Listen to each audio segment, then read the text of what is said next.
When it comes to living life, there's a lot to overthink, but I don't ever have to overthink my water. I've been drinking Smart Water for years and truly love its pure, crisp taste. It's vapor distilled through a process inspired by clouds. I love chic branding, and Smart Water's sleek bottle shape makes it the perfect accessory for any day bag, workout tote, or backpack. Smart Water is the smart way to hydrate no matter what you have going on in your life. Life is full of choices. Smart Water is a simple one. Visit drinksmartwater.com to learn more.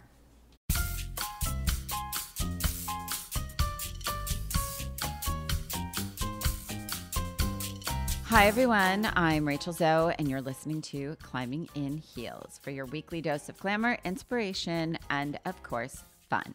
I have to say that today I am beyond excited to welcome this guest onto the pod. She is such an amazing, badass woman that you might know from her massively successful podcast, The Lady Gang, or as the host of E! News, Keltie Knight. Keltie is truly one of the first people I spoke to about doing this rewatch series, and she truly convinced me to do it, I think. And she is such an incredible cheerleader and friend. She also happens to be a huge Rachel Zoe Project fan, and she is not holding back on all her questions about episode 4 and what my life was really like during that time. Buckle up, because here comes my friend, Keltie. Can I just dive? Like, I have so many questions for you. Can Keltie, this is your show, babe. Okay. It's way, I want it to be your show.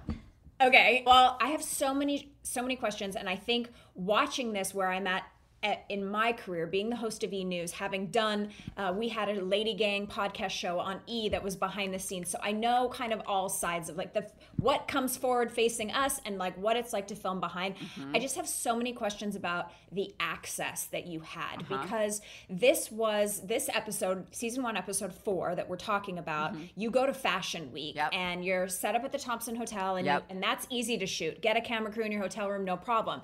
But the fact that you're like backstage with Oscar de la Renta, how did you possibly produce and get your cameras backstage and get that access? And how difficult was it to get the yeses from these massive brands, massive designers, massive celebrities when it was really a format that no one really knew yet? Yep. It's a great question because in hindsight, I think that was probably the hardest part in some ways. But when I look at it, I'm like, wow, okay. So the ones that said yes were either ones that I was so close with, like Oscar or Diane von Furstenberg, that I had real relationships with. But really, it was the designers that understood the power of marketing. You know what I mean? So like ultimately, I think at some point down the road, we see Tommy Hilfiger. We saw Michael Kors was like one of the first to say yes. Okay, now interrupting for a very special message and story from my amazing and most genius friend, Michael Kors. When I think back to the Audis, Rachel was really like, I don't know, she just had her finger always on the pulse. And to me, whenever you saw a celebrity that she dressed, you knew that it was a Rachel Zoe moment. It was this 70s sexy, boho, puddling, fabulous moment at all times. And it was just sort of like the great collaboration for me as a designer to work with someone like Rachel, who you just had this weird kind of way of talking to each other without saying anything. I think the funniest moment that I remember back in the late aughties with Rachel, we did a photo shoot together and it was for Harper's Bazaar. And, you know, not only did her girls have such a look, she had such a look, but then, of course, she had the greatest catchphrase. And everything was, I die, which was so amazing. So we did a fabulous, fabulous photo shoot where I was kind of like mass murderer, kind of American Psycho, and I buried her in a giant pile of handbags with a shovel. It was hysterical. The entire time we did it, we were laughing.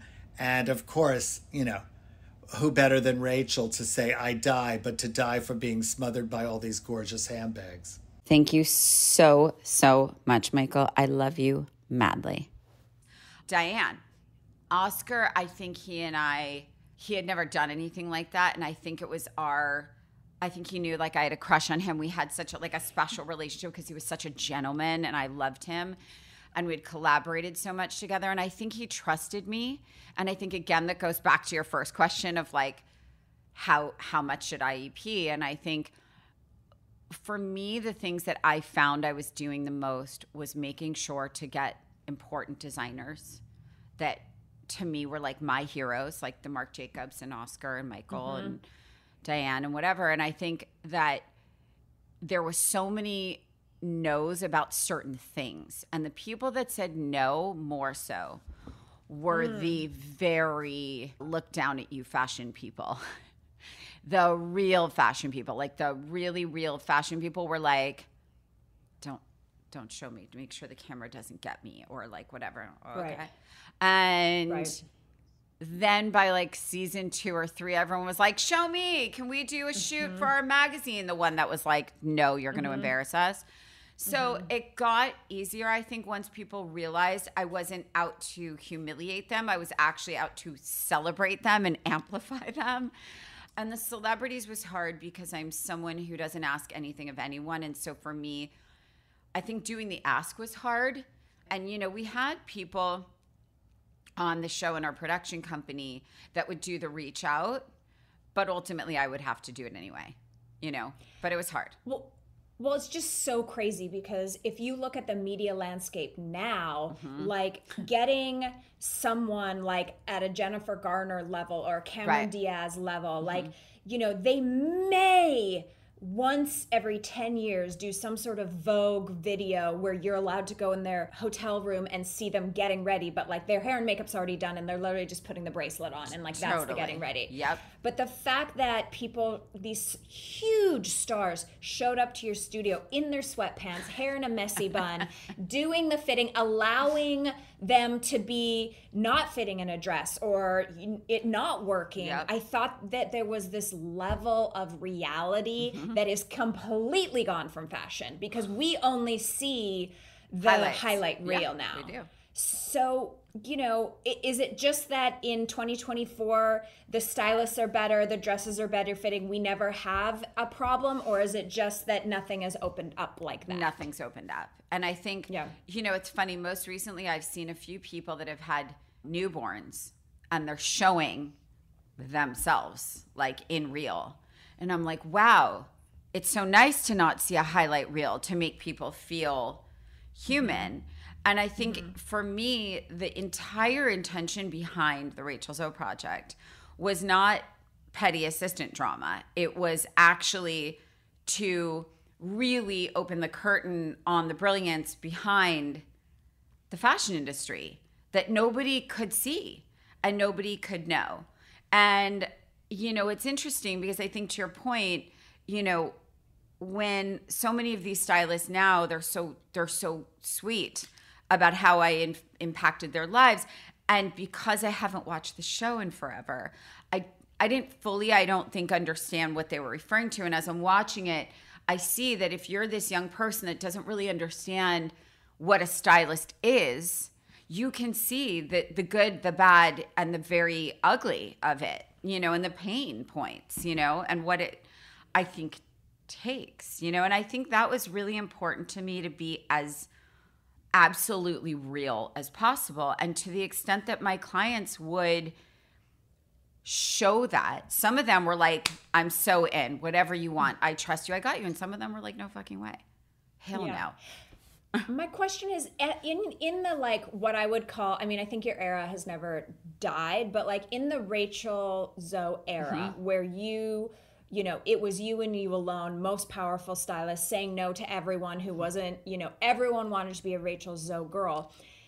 Did everyone on the red carpet or in Hollywood have some sort of stylist? Or was there an era where like certain people had stylists and then certain people were dressing themselves? Like and the reason I ask is that, you know, I personally feel that some of the red carpet fashion of our life, even though the fashion is amazing, it can get a little monotonous and boring because sure. everyone has a stylist now and everyone's perfect. There are no worse dressed because everyone comes looking good all the time. It's just a decision of like if that dress is your cup of tea. 100%. But back in the day, I felt like people got it like epically wrong and epically right, and there was such a level. Yeah. So when you were in your Rachel Zoe, was everyone having a stylist too or no? Yes and no. I think the answer is yes, to some extent. Most of the people you know of definitely had stylists. I think it was not something the way it is now that is so shared. It's like now you actually see, which is why there's no fashion police, right? You see the looks even before they hit the carpet. The hair and makeup people and the stylist and the client a lot of the time are all posting at the same time. Credits, the look, the behind the scenes, even before they get to the venue. Yeah. So now I think it's almost like like now I think there's no mystery. I do think you see the get readies. Sometimes a celebrity will show their real self unmade up. Yeah. But before that, most people did not have stylists. They were dressed by the house. And that's why you always saw people in the same designer. So like they were getting the free clothes, but it was like Prada was like, hey, we working with their publicist saying, oh, we want to dress her for this. And a lot of that. And also like Michelle Pfeiffer was like dressed by Giorgio Armani, and she would go in and they would work directly with her, It was very much that. And I think that goes back to like the Audrey Hepburn days and Sophia Loren. I mean, Hubert de Givenchy would dress them directly, or Halston would dress Bianca Jagger, or so and it's beautiful. And I think that's sort of like the vibe of like a Tom Ford, like you go into his studio and I was at E! News just today. I was talking with Justin Sylvester, my co-host, who loves you, in the makeup room. Hopefully we're going to do one with him. Yeah, I was like, oh, hey, I'm going to see Rachel later. And we were talking about actually how perfect the format of the show was, because and as we say, we used your words, you're not so bananas, like you're bananas. You're bananas in like such a lovely, lovable way, because you really love your husband, but you really love a Chanel outfit, and like you really love your clients, and you're very passionate, and like but you're nuts. Like you're completely, you're off, you're like goodbye, hello, big coffee, like platform shoes, like you're just all over the place. But I think what was great is that we were saying, it was never Rachel throwing the table. It was never Rachel throwing down. Like she looked good, and the drama was your pressure and perfectionism, but then the people around you. And it was a little hard. It's actually a little hard to go back and watch the Taylor Brad. I know, trust especially me. in season 1. Right. Yeah, like what are your thoughts of that? Because you know how it's all turned out all these 20 years later or whatever. But watching the start of it, I mean, Brad in episode 2, like not even remembering double stick tape, I'm like, holy shit, like you knew nothing. Yeah. So what is it like for you to go back and watch those two that you mentored so much right at the start? It's very hard. It's really hard. And I think, listen, truthfully, I think it probably has a lot to do with why I haven't watched it. 1, because it's hard to listen to my voice. 2, I just looked at Mary, I was like, how annoying is my voice? And 2, because I think when I watch it from the sky, I'm sort of like, wow, you are a frenetic, perfectionist, psychotically obsessed stylist with having everyone. I could see myself trying to please every single person to the best that I could, but also trying to maintain a husband and forget like a personal life, because that was not something I ever considered. And to be honest, not even now, other than my children, right? Like, so I think the biggest takeaway for me is exhaustion. Truthfully, when I look at it, I understand why in 2009, I basically I got vertigo for over a year, and I got so sick. And I understand, because I'm looking at myself and I'm like, why didn't anyone tell me that I looked like no amount of concealer that Joey could pound my face with, which by the way, my hair and makeup were next level. horrible. But it's not Joey's. It just is what it was. But I just looked really tired and haggard, and you could see that I was wearing down from all of it. And so when I look at the Brad and Taylor of it, I'm sort of like, wow, how many red flags could I not have seen in Taylor as she was so mean to me. Like, she was mean to me. Like, she kept yelling at me. Everything was like, ugh, ugh, ugh. And now I hear even now when I'll like literally be in an airport and someone will say to me like, ugh, I hated so-and-so, and I'm like, oh my God, people were so invested in this. And as I'm watching it, I'm like, how did I not see that coming, right? How did I not see that, A? And B, I think the Brad of it all, I think that is a classic case of it's Rachel. I mean, it's just like giving too much, too soon, too much, keys to the kingdom before, and it's very hard, because people I think often ask like, what are your greatest regrets in life? What are your and there's a big part of me that says like, regrets don't do anything. They just poison the present, right? Like, you can't go back. Yeah. And then, when you look back, you're like, oh, there's so many things I would do different, But I think part of that is it's almost like I had to do that to get to be who I am now, And I think, it's interesting to watch as a viewer. I kind of wondered from like with my producer head on, like, was Brad, and I'm talking we're on episode 4. I hope you recap all the seasons and all the episodes, but we're so unfortunately, I think we are. Yes. Okay. So at this point in the Rachel Zoe Project, it feels like Brad is like what we call an industry plant. It feels like you couldn't have 2 blonde girls doing it. You needed something. When it comes to living life, there's a lot to overthink. Like most working moms, I'm constantly juggling my work and my family life, and sometimes all that decision-making is truly exhausting. But at least I don't ever have to overthink my water. I've been drinking Smart Water for many, many years and truly love its pure, crisp taste. It's vapor distilled through a process inspired by clouds and has added electrolytes for taste. The first thing I do when I wake up in the morning, every morning, is head down to my kitchen to drink water. Hydrating with Smart Water is my favorite way to start the day, and making that simple choice is such a refreshing change of pace from the whirlwind of my life. Starting my day by focusing on myself and my health is so important to me. I'm always a lover of chic branding and packaging, and Smart Water's sleek bottle shape makes it the perfect accessory for any day bag, workout tote, or backpack. I absolutely love how the rounded bottle fits perfectly into my kids' side pockets for school or camp. Smart Water even looks chic displayed on any counter or vanity in my house. As most moms know, it can be tricky to get kids to drink enough water, but my boys absolutely love the taste of Smart Water, and the sports cup is great for their very, very active days. Smart Water is the smart way to hydrate no matter what you have going on in your life. Life is full of choices. Smart Water is a simple one. Visit drinksmartwater.com to learn more.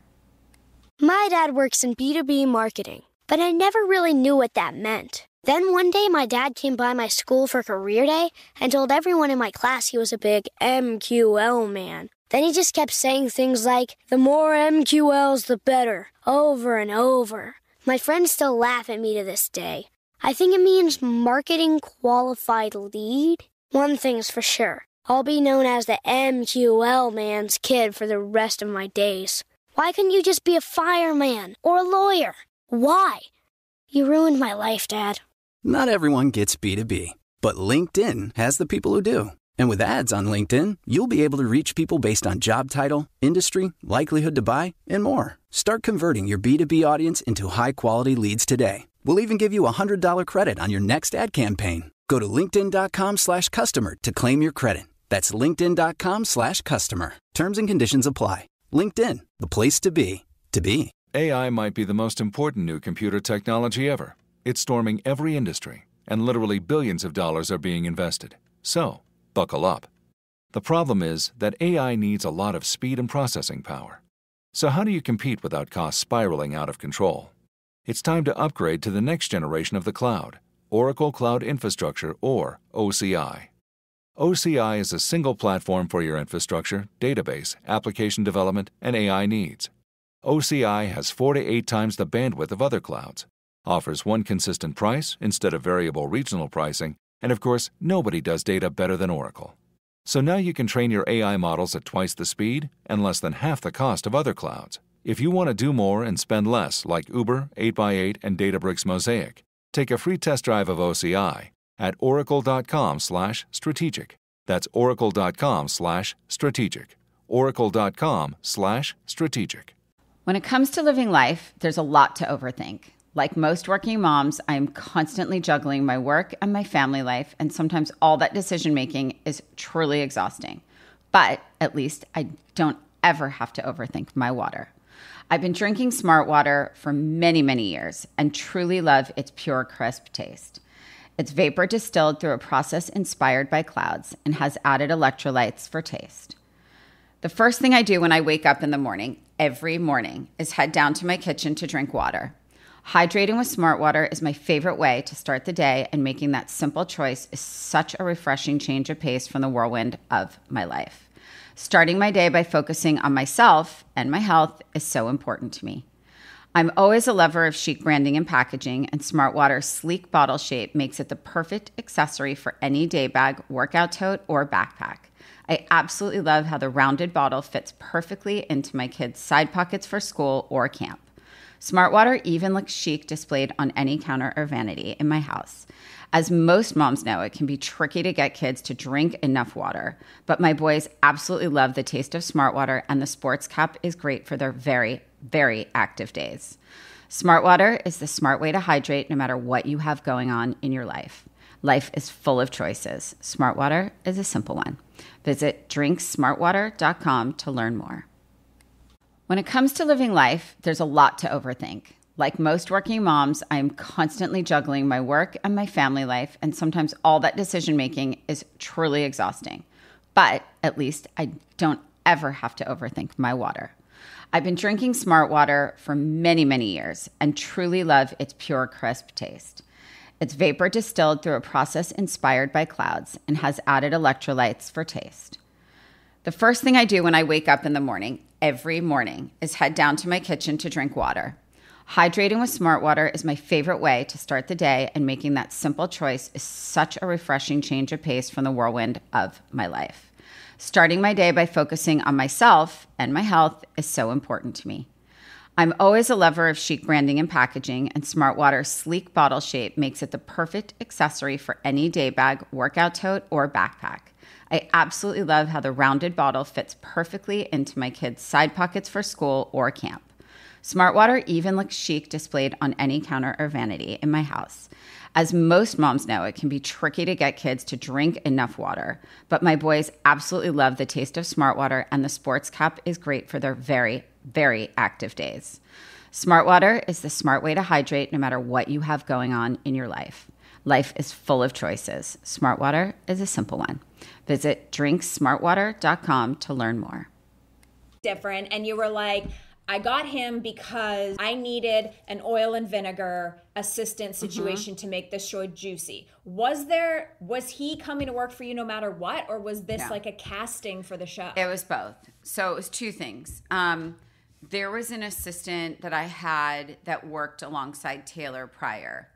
She decided to leave styling before she was getting married and whatever. And I needed a second assistant. So part of that was very real, that I needed a second assistant. I don't think that would have been Brad had I not been doing the show, because, I mean, he had a little bit of experience, and I believe that he actually studied acting. So if I remember correctly. I have no idea. Yeah, I don't know. It seemed like, to me watching the show now, I was like, well, wait a second. This is Rachel Zoe. Her clients are gay. Right. Any stylist assistant in LA or New York or Chicago would fly in a heartbeat to do this. Yep. Who knows about a set bag? So for me, I was like, oh, there's a TV executive being like, oh, you know what would be great is if you have to train one who's really green and then you have the old bod, but then the power struggle of the boat. I was like, oh, this is maybe a part of showbiz, but lucky break for him, because he probably, like you said, like he might have not got that job, and he's been, you know, I know you guys have your shit, but like he's been very vocal about you changing his life and career. So, you know, good for you. Like the best casting of your life. I would definitely say maybe the best casting would have been Jeremiah later down the road. You know? We're not there yet. We're on episode 4. I'm sorry. I'm new to this rewatch thing. It's like, this is your life. I know. So episode 4, we are at New York Fashion Week, and I found this absolutely fascinating. Oh God, because later in my career, about a decade ago, I was on a show called The Insider, and I got assigned my first fashion week. And I was really expecting that it would feel like the Rachel Zoe Fashion Week. And I went to New York City, and I was like, oh my God, it's going to be celebrities and all these great brands.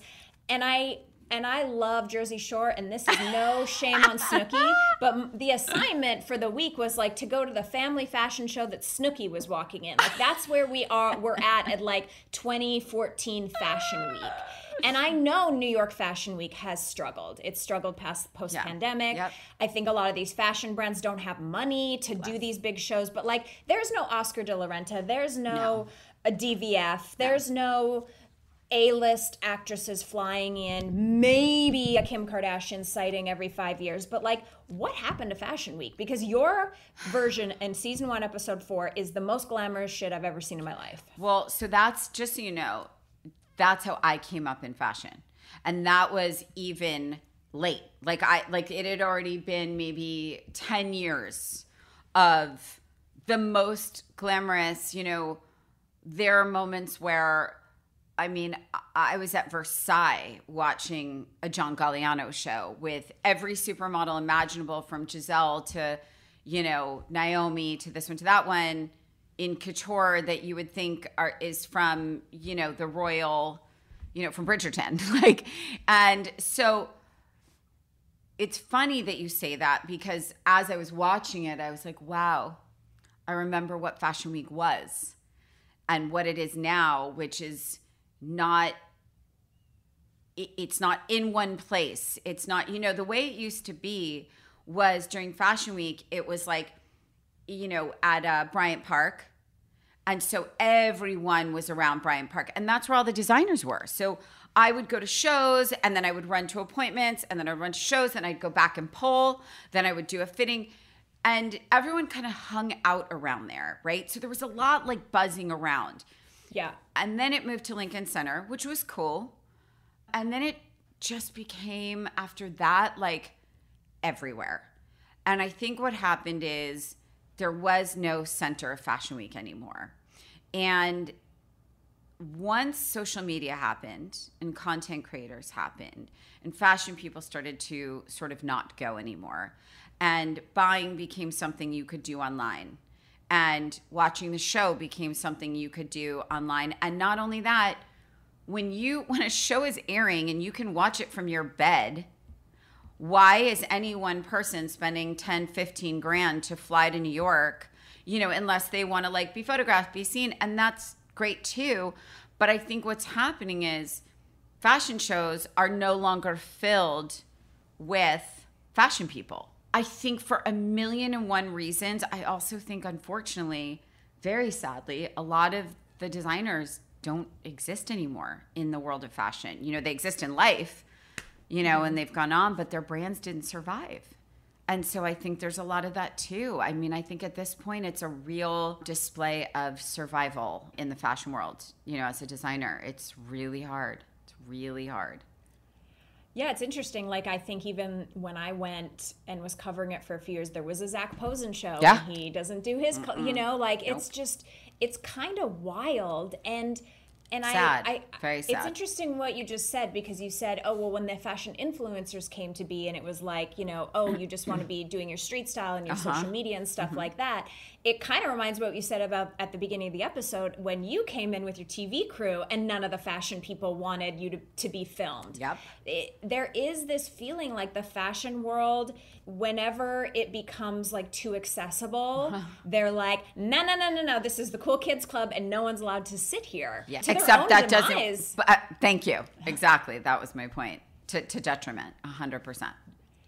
And so when did you, like, at what point, I mean, this isn't episode 4, but like at what point, you know, you've gone on in your career to create so many things and I think switch gears from being 100% like I only dressed A-list, everything on me is name brand, to being like, okay, I'm going to take what I know about fashion and give it to everyone and to be for all. But like you would have had to sell your fashion soul in a way to be like, okay, I'm going to be in every brand. Like at what point were you like, okay, because I know that there's probably some people that are in the fashion world that are like, oh, Rachel Zoe and her subscription box scarf, like, you know, so what's the feeling? Like, why did you do that and how difficult was that transition? Because I think now, to your point, I don't think anyone is like that because I don't think they can be. And I can't even tell you how many major fashion designers have called me over the last like probably 2 to 4 years and been like, how do I get into X store? How do I start to make things for everybody? How do I, because in all fairness, like 10 years ago, that was very looked down upon. But I have to tell you the truth. I think even ever since I launched my brand, when I started my very first book, when I wrote my very first book in 2007, Style A to Zoe, and then I launched the Zoe Report around the same time, like a year later. It all was around trying to be as accessible as possible to as many women as possible. And I was never about being elite. It's a bit ironic because my taste and my shopping and my habits dictate otherwise. But that is almost like, I would just say, almost like an artist who only wants to collect like Picassos, but wants everyone to know about art. You know what I mean? And that's a little bit how I feel. I think because of my passion for it, it became my art. And I decided that I would rather spend more money and collect things of value that would increase in value rather than just keep amassing all this stuff that wasn't very expensive, but I loved. And I think that people, for me, my goal of the Rachel Zoe brand has always been, how can I make people not scared of fashion? How can fashion be the thing you don't walk into your closet every day and like want to cry? How can it be, how can women spend 5 more minutes caring about themselves to put themselves out there in the world a little bit better? And to be very honest, without getting too like sappy about it, it really started to come even more so when I launched the show and people said, I'm going through chemotherapy. I'm watching your show and it's making me want to get dressed again. It's making me want to this. My husband's coming out of the military and now I want to like, you know, get up and get dressed and go like be there for him and start working again. And so it became so much bigger for me. And I don't know, it just was very exciting. You know, when I did QVC for many years, it was that feedback from so many people that were like, I love your faux fur vest. I love your caftan. I love your, I'm a size 24 and I'm never felt prettier. And I've never, you know, it was that for me that was beautiful. And I felt like fashion was scary. And the thing you have to understand about me is that I know you perceive me as this like fashion person, right? But weirdly, like I am, but I'm not. I am because I love it so much, but I was that starry-eyed girl coming up idolizing these scary fashion people. You know, I didn't care about actors. I cared about Karl Lagerfeld and John Galliano and Marc Jacobs. And, you know, for me, that was it. And that was the intention, truthfully, behind the show, was to like help people see that, you know? Well, and I think you see that on the show, Rach, because you're like, yeah, Annie's coming over. Okay, cool. Oh, hey, girl. And then, like, you're in the lobby with Oscar de la Renta, and you're like, hello, I can't breathe. Like, it's actually wonderful, because what you just said is 100% true. And you can see that in you. I want to know about your lateness. So on this episode, on episode 4, you're late to a show and you get written up by Page 6 or whatever. Crazy. And they're like, oh, Rachel Zoe. Like, when did you first, listen, you got a lot of outfits to try on. I'm going to give that to you. But my question is, like, when did you first notice you started popping up in the tabloids?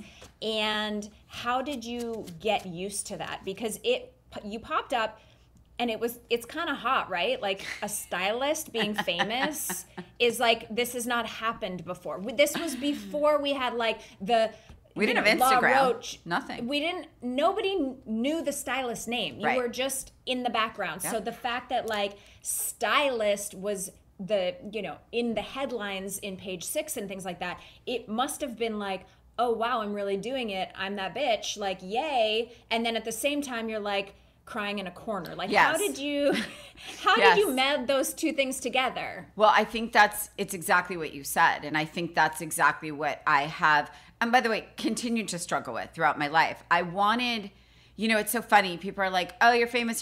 I'm like, I'm not famous. I'm not famous. Like, and then I remember in an interview, they said, you accidentally became famous. And I said, yes, I accidentally became famous because being a stylist is clearly, and especially then, not now, as you just mentioned, but then being a stylist was, I basically just said to Mary earlier, it's like being a waiter for clothes.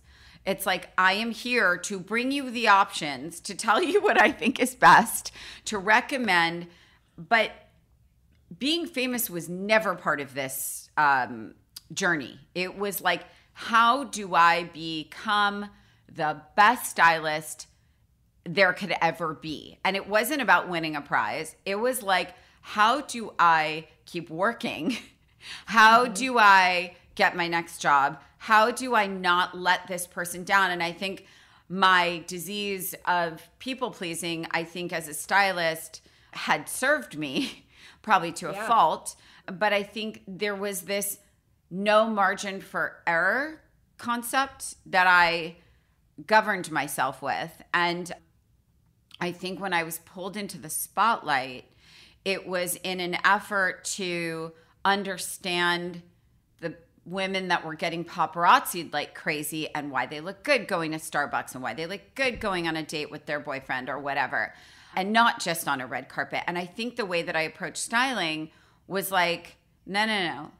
I don't look at this as clothes. This is not like me getting you a nice dress. This is like about creating a transformative experience where you are going to become this person of confidence where you walk out the door and you could be in jeans, flats, and a cute bag and sunnies, but fuck, you're going to look amazing, And that was sort of the goal. It was sort of like, I'm dressing you for when you go pee and when you are on the plane. And, Nicole Richie used to joke with me all the time because she would I would put all these like outfits together for her to travel in. And one time she like showed up, she was coming back from somewhere and she had like the neck pillow on her neck and like this really funny, like the totally mismatched sweats. And she was like, and I think that was just how I looked at it holistically. And I think becoming famous was terrifying because it wasn't something I was seeking. And I lived a very private life with Roger. Like that was sort of like my insanity was my job and the fashion world. And then I would come home and we would like order in food and watch like Notting Hill or something. And that was sort of my safe space. Yeah. So that was hard. Roger. And I cried. Poor Roger. I cried a lot. Of course you cried. I cried a lot. It gutted me. But also, justice for Roger, because I got to be honest, Raj did not need to come to Fashion Week in episode 4. No, he didn't. He didn't need to come to most of those things. He didn't. And I don't make him go now, by the way.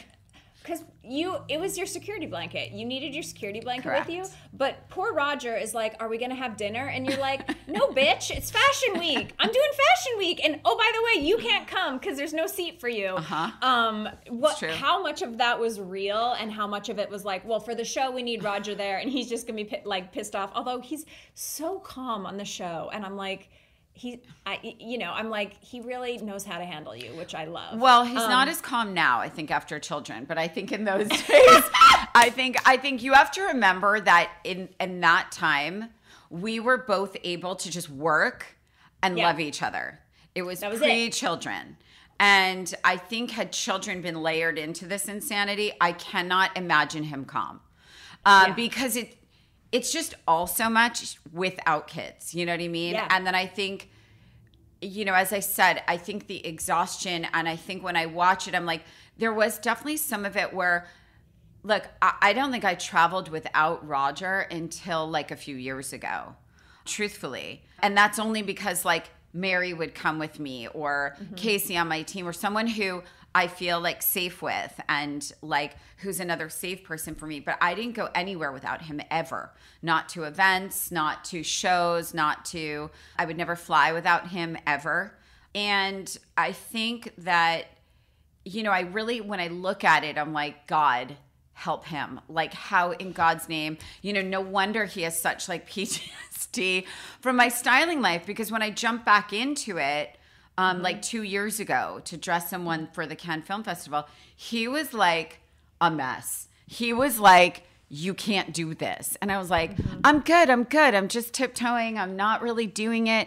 And then sure as shit, like 4 a.m., 5 nights in a row, I was online. I was on the phone with Paris. I was on the phone with Chanel at the Cannes Film Festival doing fittings on Zoom with my client. He was like, it's like a fucking disease. You can't do it a little bit, And so you're never, you'll never go back to styling clients? No, I don't think I can say never. I think I can say that I would, but 1 or 2 at a time maximum. And it would have to be a situation that was sane, because I think you can watch the show and know that 99.5% of what was happening was real. I think there's a bit of the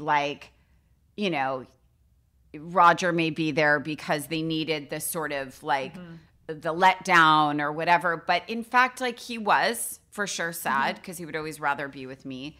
But I think, the insanity of it was very real.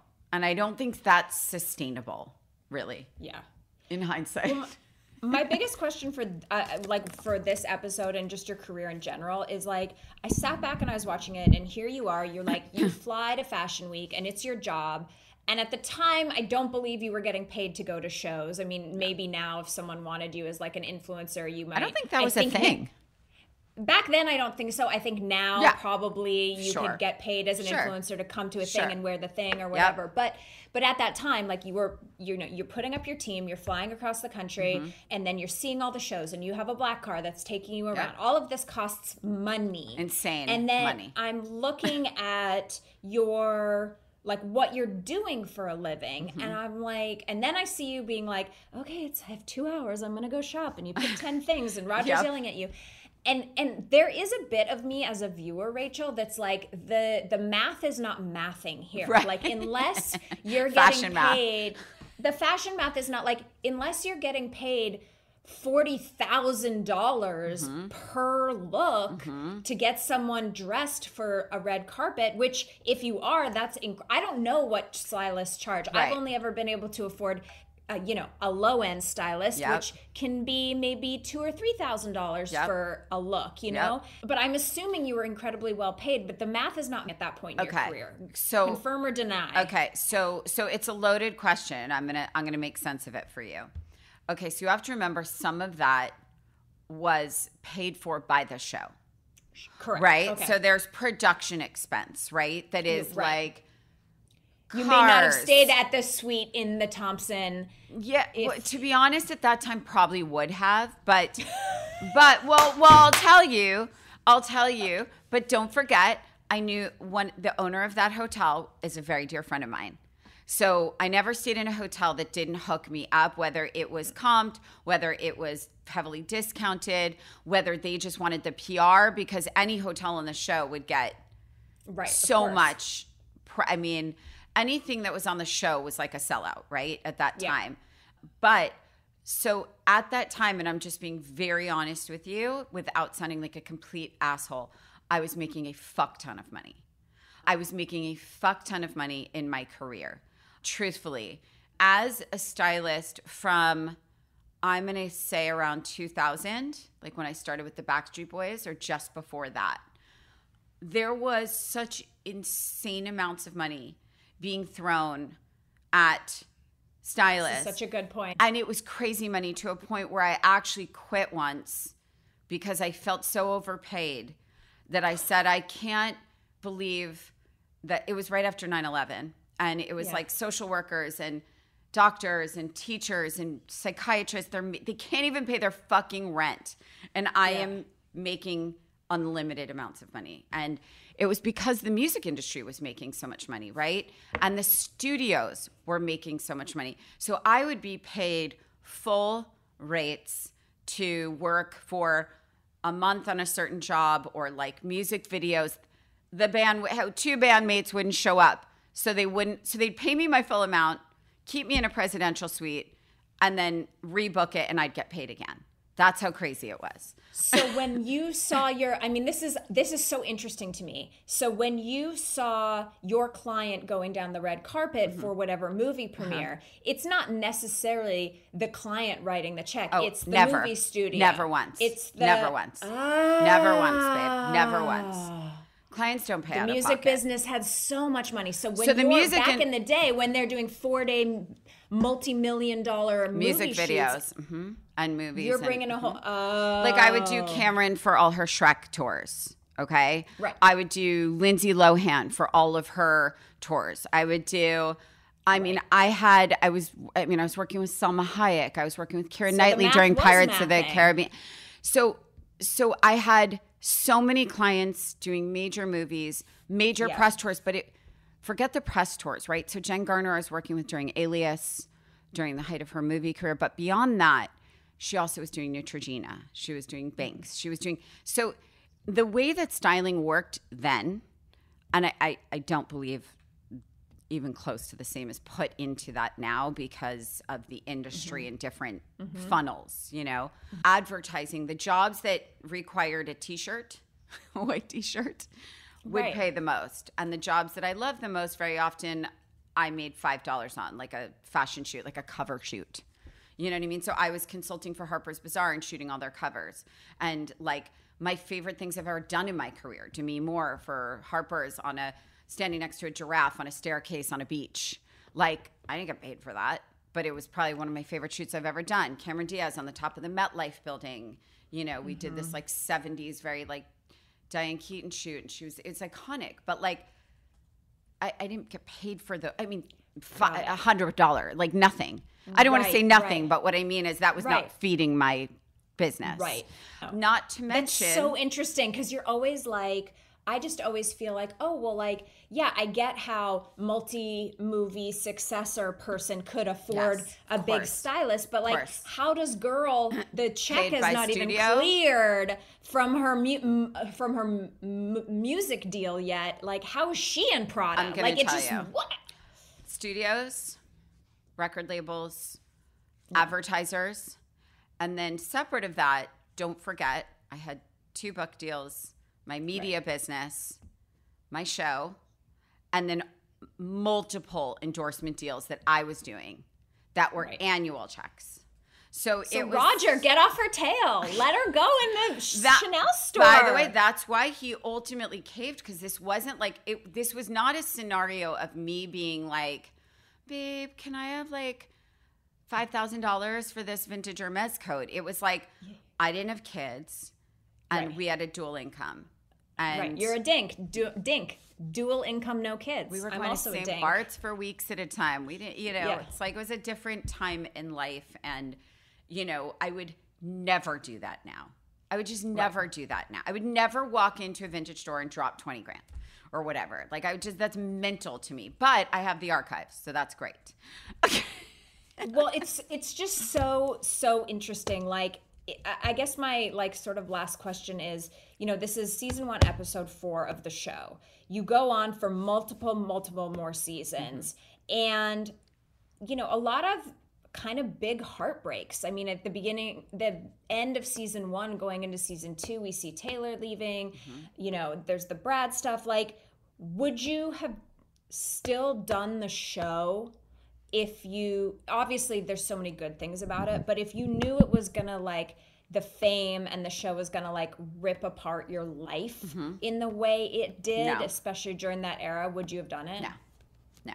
No way. Because, I think I've said this to you before, but maybe not. We haven't talked in depth about it, but the intention of the show, you're too young, but there was this woman named Elsa Clinch who did CNN Style. And that was my only funnel to fashion when I was young.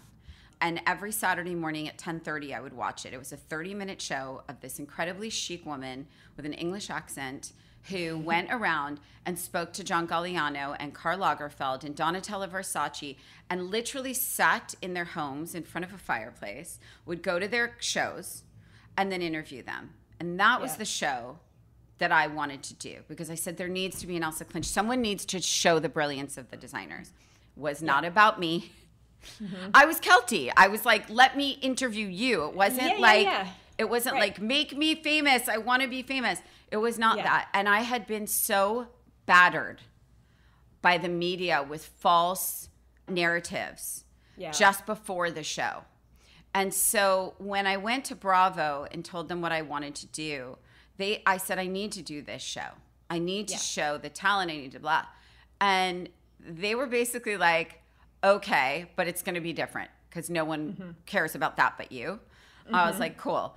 And the first day of shooting, we didn't have a name. And on the top of the call sheet, it said the Rachel Zoe Project. And I tried to have the show without my name in it. No one wanted that. And so that became I said this should be the title because we don't know what this is going to be. Yeah. And to be honest, Roger convinced me to do the show because he said, there's so many people in the world creating false narrative about you. You have no control over that because none of these people actually know you. So this gives you a chance to show who you actually are. And then if they don't like you and they judge you, then they can judge you because you're showing who you are. Yeah. But what do you have to lose? And that was literally my impetus for the show, was sort of like, what do I have to lose? Because at least I can show who I am in real life. Yeah. And then they can decide. And that was really it. That was the whole thing. I mean, I love that. And then when you saw, or they had to let you know, I'm sure, that it was coming back to Peacock, and then people No, I didn't know. I didn't know. You had no idea? It just showed up one day? All of a sudden, everything's blowing up. I'm binge watching. And I've heard it over the years because you can still find it in certain places. But I guess it's like on the homepage or something of Peacock now. No, it's right there. So everybody was posting, and I was like, what is happening? And one of my really good friends, a more recent friend, because she's my son's best friend's mom, was like, I'm having a fucking viewing party. I'm like, for what? She's like, it's back, and we need to rewatch it all. And I was like, oh my God, hell no. Because I've managed to keep it from my kids. Sky's 13. And they know about it, but they don't know. They don't really know. And their friends have binge watched it. And, at one point, Sarah Foster was like, Valentina only thinks I'm cool because you're one of my best friends. And this was like 2 years ago. And I was like, oh my God, I can't let my kids watch this. It's too wild. It's too it's like surreal. I don't know how else to explain it. It's surreal.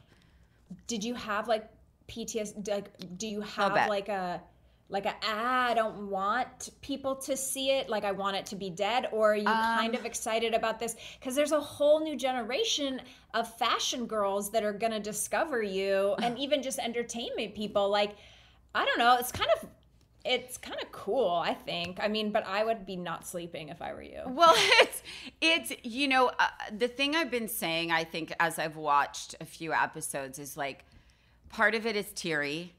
Part of it is like being a drone on my life. There's a lot of discovery for me. Like, now I know why I looked like that. Why I like looked like I should fall forward and fall asleep for like 5 years. But I will say that even over the last several years, the show in a lot of ways has never gone, because there is hardly a day when I'm out in the world where people aren't like, I'm still watching it, or because of you I did this, or because of your show, or because of this. And all the stylists of the world, like Carla and Robin Marielle, or like Law, and any of these stylists, they've all been so gracious about it. And as I watch it now, I'm sort of like, the impact, if it has impacted as many people in this way and has been transformative in such a big way for young people that were living all over the world in the country that didn't ever think they could live that life and are, that makes me cry, like happy cry. Yeah. That makes me, like, when I go and speak or go on tour, or like not on tour, like go and, you know, do an appearance somewhere, and, you know, people are like, you've changed my life. Because of you, I do this. Because of you, I do that. That is the job, right? And so I think in interviews, they're like, what do you hope in your life, in your career? And I'm like, that I could have had an impact, a positive impact on as many people as possible, because why are we here, right? So the fact that the show meant so much and now will continue to mean so much, that's it for me, truthfully. Yeah. That's it. Like, that makes me happy. So for whatever my feelings are, you're good, bad, or painful, or PTSD or whatever, overall, I mean, it's probably the greatest thing I've done because of what it's meant, you know, to people. Well, I would just finish by saying, like, the thing that I am taking away from my rewatching of it is just how hard you worked. Like, I think it's very inspiring to, you know, listen, we live in this world of like, oh, the Nepo babies and the ga-ga-ga-ga. And flex hours and remote working. Right, and like all that stuff. And like, I came up with the like, hustle harder than anyone else to get what you want. And, you know, at your own demise, obviously, and you've spoken about it on this podcast, but you talk about it in the show and you see it later as the seasons progress. Like, you know, what is it to work your ass off, and what does that really look like? It's midnight on a Sunday and you're still working. Like 2 a.m. on a Monday in a trailer for Jennifer Garner, because her dinner break was 2 a.m. because they were doing night shoots. Right. For Alias. So it's like that amount of hard work is like, it doesn't feel like that's in the front of the zeitgeist anymore. And so I think that's why people will fall in love with you. And you're so amazing and you're so wonderful. And right back to you, my friend. This was such a dream. I'm so excited. I'm going to go upstairs and watch like the whole rest of season. I'm at 3.5. So, and then I'm downloading. I'm going to plane on Friday and I'm going to download. Keltie, you're the best. I'm so happy I met you.